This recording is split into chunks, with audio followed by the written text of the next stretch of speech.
Hi, I'm Bridgette, a young person who's fascinated by civic engagement among youth. So, when people talk about the First Amendment, they usually refer to freedom of speech or freedom of religion.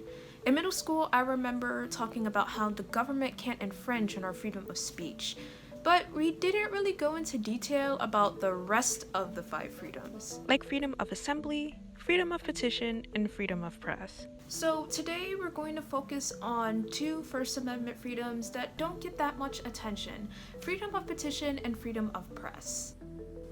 A lot of people think the First Amendment is just a part of the Bill of Rights that we had to memorize in school, but there are actually a variety of ways that we can apply it to our civic lives, such as through journalism, activism, and signing petitions.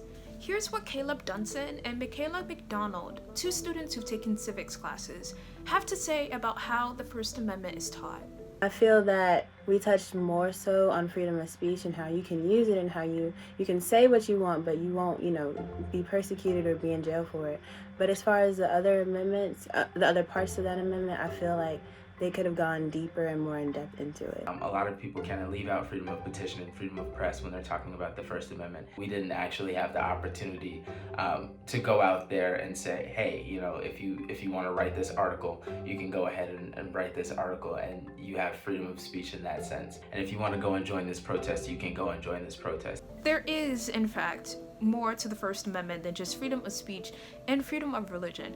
I spoke to 7 students, journalists, and activists about how they use their freedom of petition and freedom of press to feel heard in this upcoming election.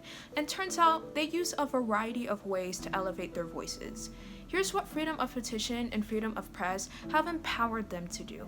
I have used my First Amendment freedom of petition on several occasions to organize lobby days on the federal and state level. I have worked with students to set up meetings with politicians and lawmakers to essentially tell them why we as students support pieces of gun violence prevention legislation. The mission of my blog was to help teens be more engaged in their communities and think about social issues from a different perspective. Getting the youth engaged in things like voting or voicing their opinions earlier are important for utilizing things like freedom of the press and freedom of petition to try to engage governmental action.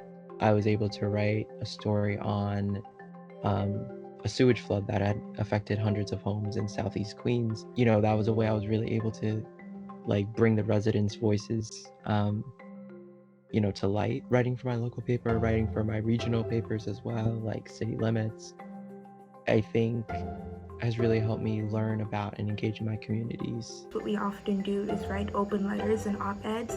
Open letters are usually addressed to the DOE and the Chancellor of New York City Schools, as well as the mayor. So that looks like emailing different legislators or just signing petitions so that we can say, well, 500 people have signed this and said, well, they want this law repealed, it's unfair. Why are the First Amendment freedoms of petition and press so important?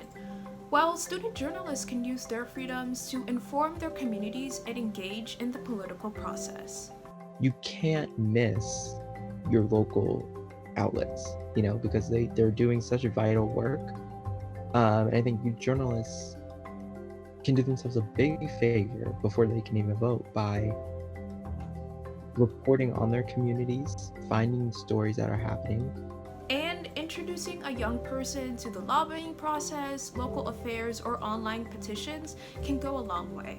In the process of reaching out to all these legislators, you end up learning a lot about their platforms and what they, as elected officials, what they stand for and what means most to them. So for me, I know I didn't really pay attention to local politics before I got involved in education justice work, but now I do definitely think more about my politicians. I think that my generation understands that freedom of petition is more than just change.org petitions. It is the First Amendment in action, and students are aware of it and they're harnessing that energy.